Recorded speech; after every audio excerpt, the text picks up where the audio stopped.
નવો હિંતાણું શુદ્ધ નિશ્ચયને નમસ્કાર. પેલું નમો આવે અને એ શુદ્ધ નિશ્ચયને નમસ્કાર જ મોક્ષનું કારણ બને, બીજું કોઈ કારણ ન બને. નમો અર્હતે. ઓમ નમઃ. ઓમ પણ પ્રણવ છે, નમઃ પણ પ્રણવ છે. ઓમનો અર્થ પ્રણવ એટલે ઉત્કૃષ્ટ નમસ્કાર. નમઃ એટલે પણ એ જ વાત. ડબલ કર્યું, પાકું કરવું પડે. બિરબદ્ધમ સુબદ્ધમ ભવતી. હવે વ્યાકરણનો નિયમ છે તમારે.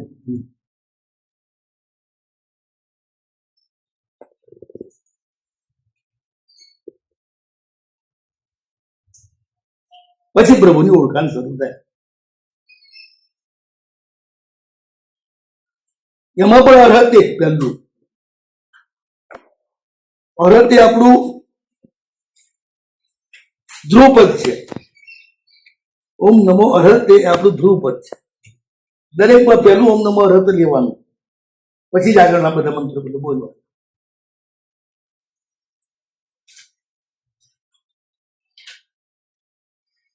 અર્હતે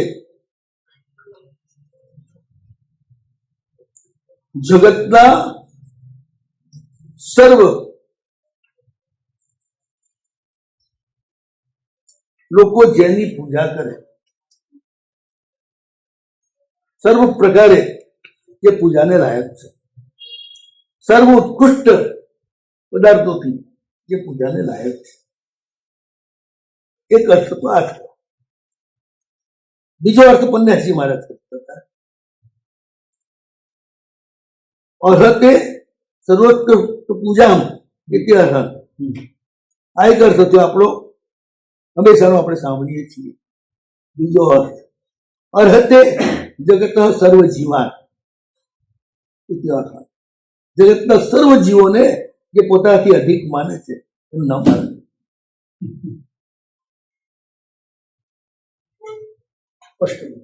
જગતના સર્વ જીવોને પોતાથી અધિક માને છે એટલે પૂજ્ય માને છે, એનું નામ અર્હત.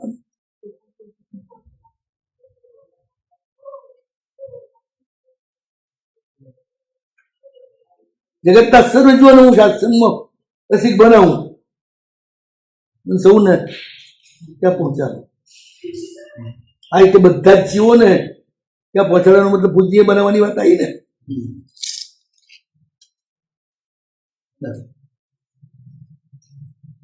આ રીતે સદભાવ દ્વારા જગતના સર્વ જીવોને, જગતના સર્વ જીવોનું આલંબન લઈને જ તો અરહંત બને છે ને.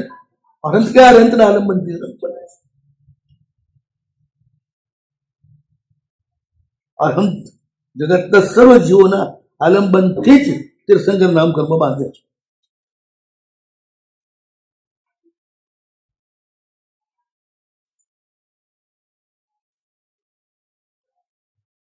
બધાની પોતાની અધિક માને છે.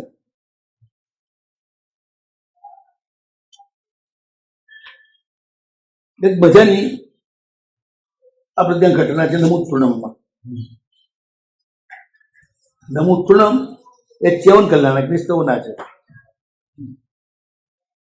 અને એમાં શિવ મહેલ મગવો મનંત મુખે મવા ભાવ પુનરાવૃત્તિ સિદ્ધિગી નામ દેવ ઠાણમ સંપત્તાણમ નવો જ્ઞાનમ. ઘટમાન છે. શું શબ્દ વાપર્યો છે? સંપત્તા. એમ નથી વાપર્યું કે પ્રાપ્ત કરનારા. ભવિષ્યમાં પ્રાપ્ત થઈ ગયું છે જેને આ સ્થાન, એવા જીલેશ્વર, એને મારો નમસ્કાર. ગર્ભમાં રહેલા પરમાત્માને આ રીતે નમસ્કાર હજાર. એનો અર્થ શું કરે ચાલે?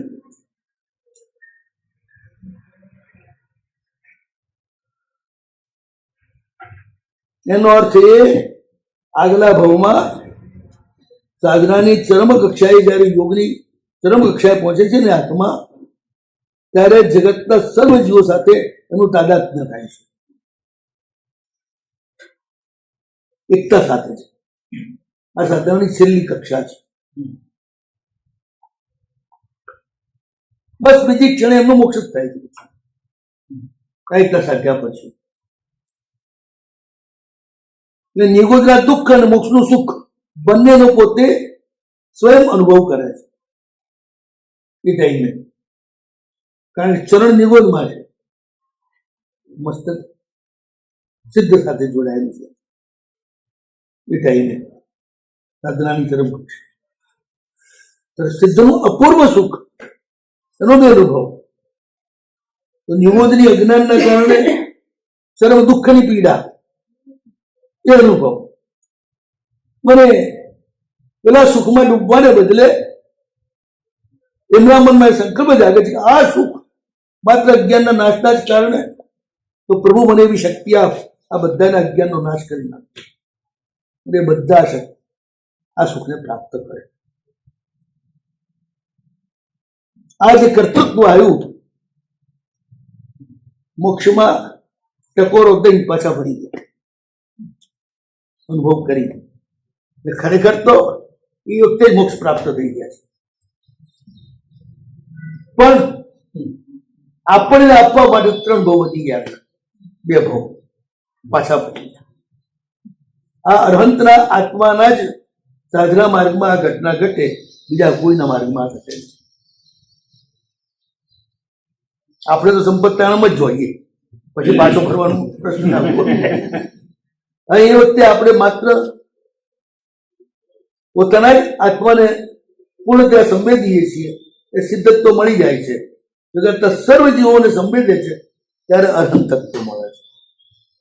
સિદ્ધત્વ માત્ર એક જ આત્માનું પણ સંવેદના થાય ને, શુદ્ધ આત્માની તત્વની, એટલે સિદ્ધત્વ મળી જાય.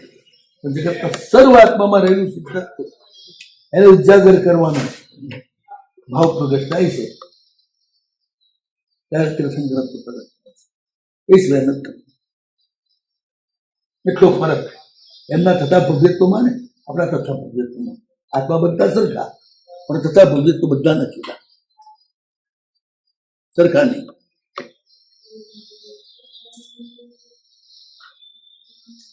પૂર્વના ત્રીજા ભાવમાં કયા વખતે અનુભવ કર્યો? છેલ્લે બસ તીર્થંકર નામ કરવાનું બંધ કરે ને એને આગલી ક્ષણોમાં. મારા સ્વામીઓ તો નંદન દાદા છે. હા, તીર્થંકર નામકર્મ જે સમયે બાંધે ને એ સમય બસ એની આગલી ક્ષણોમાં આ બધું થઈ જાય. આપણે નહીં, આપણે શુદ્ધાત્મક તત્વનો અનુભવ કેવી રીતે પહોંચે એ સમગ્ર લોકવ્યાપી પરમ આત્મ તત્વનો અનુભવ કરે છે. પરમાત્મા એટલે સજીવ નિકાય અને આત્મા એટલે આપણે. પરમાત્મા સર્જી. હા, આ સર્જી નિકાય સ્વરૂપ છે માટે એ પરમાત્મા. પ્રભુ સર્જી નિકાય સ્વરૂપ છે.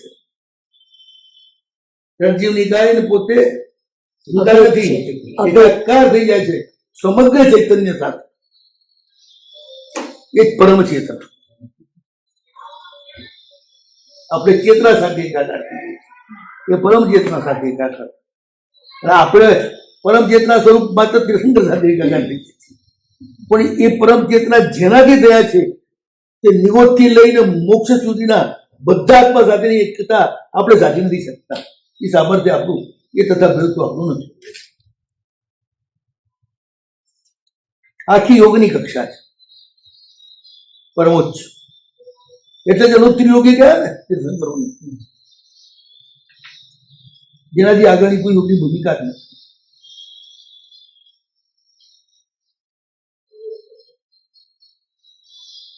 ટાઈમ થઈ ગયો 4:30. 7:25 વર્ષો બંધ થઈ ગયો, ગરમી શરૂ થઈ ગઈ. આ સૂર્ય સૂર્ય એ ખાલી છે ને સૂર્ય આપણું સ્વાગત કરવા આવ્યો. બસ હું બી હાજર છું, તમે એકલા ના સાંભળતા.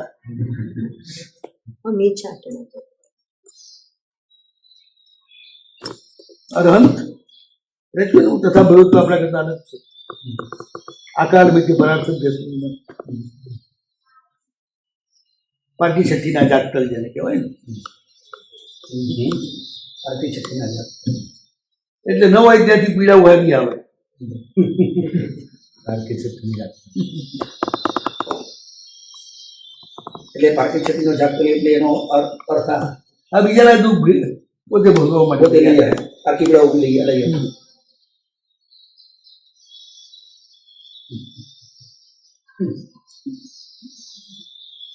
કરુણા હેતુ બસ આ જ કરુણા એક પરમ તત્વ.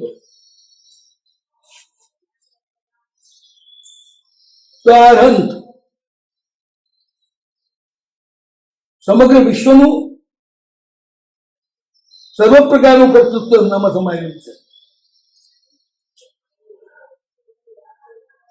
એમાં આમાં અર્હત જ છે મુખ્યતઃ પૂજનીય.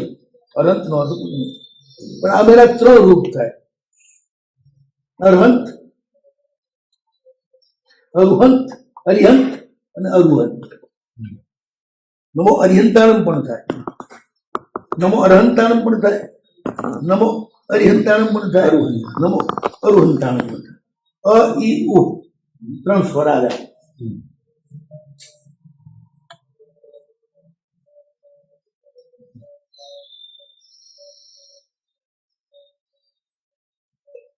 અરહંતથી 2 કલ્યાણ, ચવન અને જન. અરિહંતથી 2 કલ્યાણ, દીક્ષા અને કેવળ. અરુહંતથી 1 કલ્યાણ, નિર્વાણ.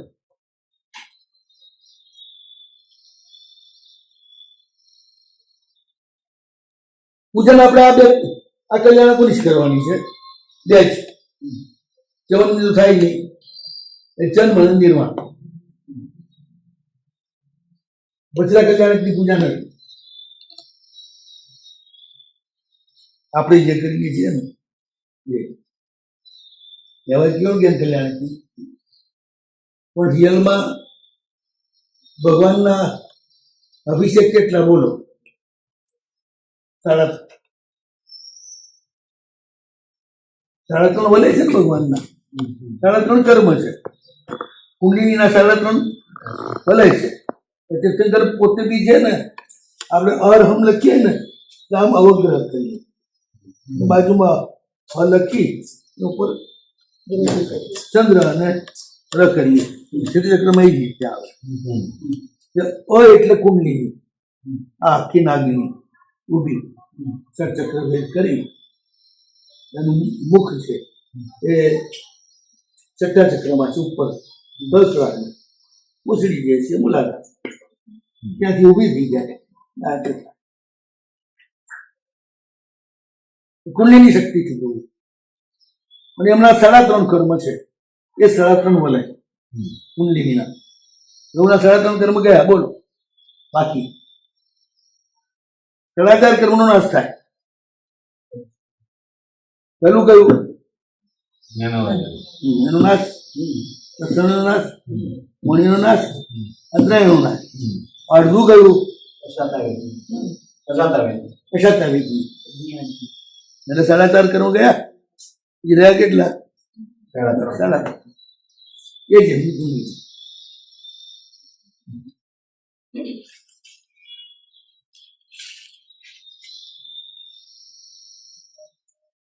એટલે પ્રભુના સ્વરૂપ પણ 3 છે. આ રીતે બ્રહ્મા વિષ્ણુ મહેશ. અકારણોચ્છેદ વિષ્ણુ, પ્રકારણોચ્છેદ શિવ, અકારણોચ્છેદ બ્રહ્મા, તસ્યાંતે બ્રહ્મ. આ જે સ્તોત્રમાં સમજ લખી દીધી છે. પણ આમ જોઈએ ને તો પહેલા 2 કલ્યાણક છે ને એ સર્જનના છે, એ બ્રહ્માનો. બીજા 2 કલ્યાણક છે એ સજીવિકાના પાલનના છે, એટલે પાલન એટલે વિષ્ણુ. અને છેલ્લું કલ્યાણક છે વિરાટનું છે, 9 હાથનું છે, એટલે શિવ. એ કહેવાય પણ શિવ પદ છે. આ રીતે બ્રહ્મા વિષ્ણુ મહેશ, આ રીતે ઉપરની એવા વિગ્રહ ધ્રુવીવા, એ જ બ્રહ્મા વિષ્ણુ મહેશ ઉત્પાદ દ્રવ્ય. આ ત્રિપદી, આ ત્રિપદીમાં આખું વિશ્વ.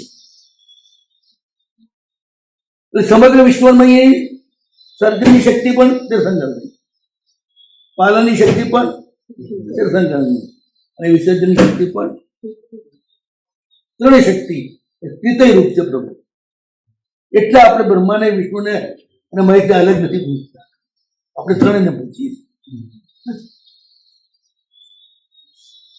પાંચ કલ્યાણકમાં આ ત્રણેય સમાઈ જાય. અરહંત એ મહાકલ્યાણક, અરિહંત એટલે શત્રુના નિવારણ દ્વારા પ્રજાનું પાલન. રાજાનું મુખ્ય કામ તો એક જ છે ને, પ્રજાનું પાલન કરવું. કઈ રીતે? શત્રુ, ઉપદ્રવો, દુષ્કાળ આદિ આ બધાનું નિવારણ કરવું. આનંદ થયું ને. 3.5 અભિષેક કયા? અભિષેક 3.5 કયા હતા? અભિષેક, હા કહું. હા. પેલો જન્મ, બીજું દીક્ષા, ત્રીજું મોક્ષ, નિર્વાણ કલ્યાણ. એક તો પણ એવો નવો અભિષેક કરે, જો જન્મ સમય કરે એવો જ. રાજ્યાભિષેક કરે છે એ અડધો, એટલે 3.5 થઈ ગયા. તો કેમ ગણવાનો? એને અડધો ગણવાનો, કારણ કે કલ્યાણક રૂપ નથી, પુણ્યોદય રૂપ છે પણ કલ્યાણક રૂપ નથી. પણ વર્ધમાન વિદ્યાકલ્પમાં છે ને, દરેક તીર્થંકરના 6 નક્ષત્ર ગણ્યા છે. 6 નક્ષત્ર. હા, 6 નક્ષત્રમાં તેમના 6 કાર્યો થાય છે અને એમાં આપણે શ્રી મંત્ર અથવા ભગવાન વિદ્યાની સાધના કરવાની. તો હવેલામાંથી મરી ગયા. આ 6 નક્ષત્ર કઈ રીતે? નક્ષત્ર બાળી દીધું. હા, ગરબા પાસન છઠ્ઠું કલ્યાણક કરીને 6 નક્ષત્ર કરી નાખ્યા. આપણે જો માનીએ નહીં તો 6 નક્ષત્ર થાય છે. એ ખોલ્યું છે મંત્રરાજ રહસ્યમાં. લક્ષ્મી મહારાજ મને પૂછાયું, બિચારા तुम चंद्र सूर्य तो चंद्रमा બધું તો સમજાય પણ નથી સમજાતું. આ કઈ રીતે? હું વિચારવા પડ્યો યાર, મેં વાંચ્યું તો પણ હું વિચારમાં હતો યાર, છઠ્ઠું નક્ષત્ર ગાળવું ક્યાં? પછી એમાં પાઠ મળ્યો મંત્રાજ રહસ્યમાં કે ભગવાનનું છઠ્ઠું જે છે એ રાજ્યાભિષેક. રાજ્યાભિષેક પણ એ જ નક્ષત્રમાં થાય, જે નક્ષત્રમાં એક નક્ષત્ર જુદું પડે. જેમ ભગવાન શબ્દેવ છે એમનું બધું ઉત્તરાષાઢામાં થયું, નિર્વાણ અભિજીતમાં થયું, એ છેલ્લું એક નક્ષત્ર જુદું પડ્યું. એમનો રાજ્યાભિષેક ઉત્તરાષાઢામાં થાય. 5 ક્રિયા ઉત્તરાષાઢામાં થાય, 1 ક્રિયા બીજા નક્ષત્રમાં થાય. આ રીતે 6 સમજવાના. અને એટલે જ આપણે જ્ઞાનીનાથ હોય કે મલ્લીનાથ હોય કે મહાવીર હોય, પંચમ સલાહ કરીએ ને 6 ની ક્રિયા કરી તો ક્રિયા પૂરી થાય. તો થાય રાજા થાય કે ના થાય? હા,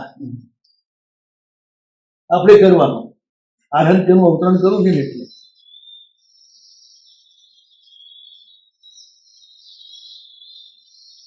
પણ એ અર્ધ ગણાય, કલ્યાણ નથી માટે. એટલે 3.5 અને 3.5 વલ્યાત્મક જ શક્તિ છે ને આખી. આપણી કોઈ પણ વસ્તુ પૂરી ને 1, 2, 3.5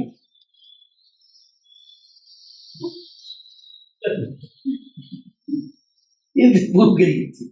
3.5 જ છે. દુનિયા મરદ કેટલા એ ખબર છે? દુનિયા મરદ કેટલા? 3.5. એક તો નાગને સ્તન ન હોય, એનું ચિહ્ન પણ ન હોય, એ આખો મળે.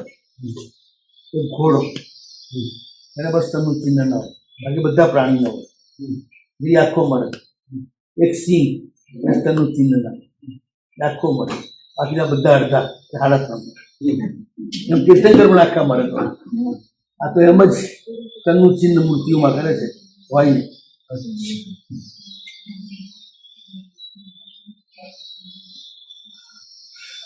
વાસ્તવિક રીતે નહીં.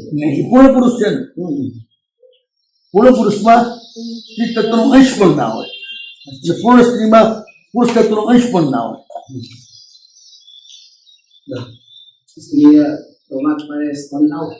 ના, સપાટ છાતી હોય એમને શ્રીવત્સ હોય. મૂર્તિમાં આપણે નથી. એ મૂકીએ છીએ વ્યવહારથી. જેમ તમને સમજાવું, 24 તીર્થંકરની માતાઓના પટ્ટા આવે ને એમાં બધા જ ભગવાનને માતાનું સ્તર મોઢામાં નહીં તૂટેલા વધારવામાં આવે છે.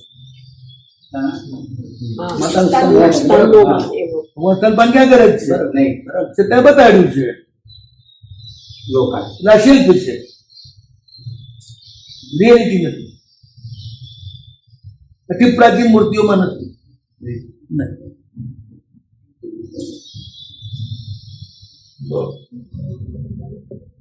આપણે બધા જ અર્ધા સ્ત્રી છે, અર્ધ પુરુષ છે. એટલા માટે જ પુરુષ જેમ વૃદ્ધાવસ્થા તરફ જાય એમ સ્ટ્રેઇન થતો જાય, સ્ત્રી જેમ વૃદ્ધાવસ્થા તરફ જાય એમ થોડું પૌરુષ આવતું જાય, એનો અવાજ જાડો થતો જાય, કોઈને દાઢી મૂછું ફૂટી જાય, સ્ત્રીઓને આ બધું થાય. અને પુરુષની દાઢી મૂછ દ્રશ્ય થઈ જાય, ઓછી થઈ જાય, કામળી લીસી થઈ જાય, આ બધું થાય. કારણ કે આપણી અંદર જે અંદરના જે શરીરો છે ને એક સ્ત્રીનું એક પુરુષનું, એક સ્ત્રીનું એક પુરુષનું, એ રીતે છે. સાત સ્તર છે. જે સાધના માર્ગમાં અંદરની સ્ત્રી સાથે જોડાઈ જાય એના બ્રહ્મચર્યને કોઈ ઉડાડી જ ના શકે. પુરુષને સ્ત્રીનું આકર્ષણ હોય, સ્ત્રીને પુરુષનું આકર્ષણ હોય. પણ સદગુરુની કૃપાથી જો અંદરની પુરુષ સ્ત્રી જોડાણ થાય તો પૂર્ણ બ્રહ્મચર્ય થઈ જાય. ફૂલભદ્રાને એ રીતે સદાઈ ગયેલું છે ને, એટલે જ કોશિયા તરફ કોઈ આકર્ષણ થતું જ નથી. એટલે અર્ધા પુરુષ છે, અર્ધા સ્ત્રી છે. અને એટલે જ જોજો, ડાબું અંગ અને જમણું અંગ એમાં ફરક રહેવાનો છે. ડાબું અંગ આપણું કોમળ રહેવાનું, જમણું અંગ કઠોર. એટલે અર્ધ નારી નટેશ્વર કે છે ને, એમાં બધા આપણે જ છીએ, અર્ધા સ્ત્રી છીએ. આ બે છે ને રંગસૂત્રો, બે જોઈન્ટ થયેલા છે. આ લોકો પણ કહે છે બે ભ્રૂણ પ્રજાતિ અને આ શરીર બને છે, અડધું સ્ત્રી ને અડધું પુરુષ. પણ એમાં જેના અમુક વધારે હોય રંગસૂત્ર એ પુરુષ તરીકે નીકળે, અને ઓછા હોય સ્ત્રીના વધારે હોય એ સ્ત્રી તરીકે નીકળે. પણ બે તત્વ દરેકમાં છે. તીર્થંકર પૂર્ણ પુરુષ છે, એમના બે તત્વ નથી. કોણ સાહેબ? હા. તીર્થંકર જ એમનામાં એ પૂર્ણ પુરુષ જ છે, એમને સ્ત્રીની જરૂર જ નથી. કૃષ્ણને પૂર્ણ પુરુષ માને છે. હમ કૃષ્ણને પૂર્ણ પુરુષ માને છે. આપણે માનીએ છીએ કે એ લોકો માને છે, એ લોકો માને છે. આપણે નથી માનતા. આપણે આપણી રીતે જોવાનું છે. કૃષ્ણ પણ પૂર્ણ પુરુષ છે, ભવિષ્ય નહીંથી.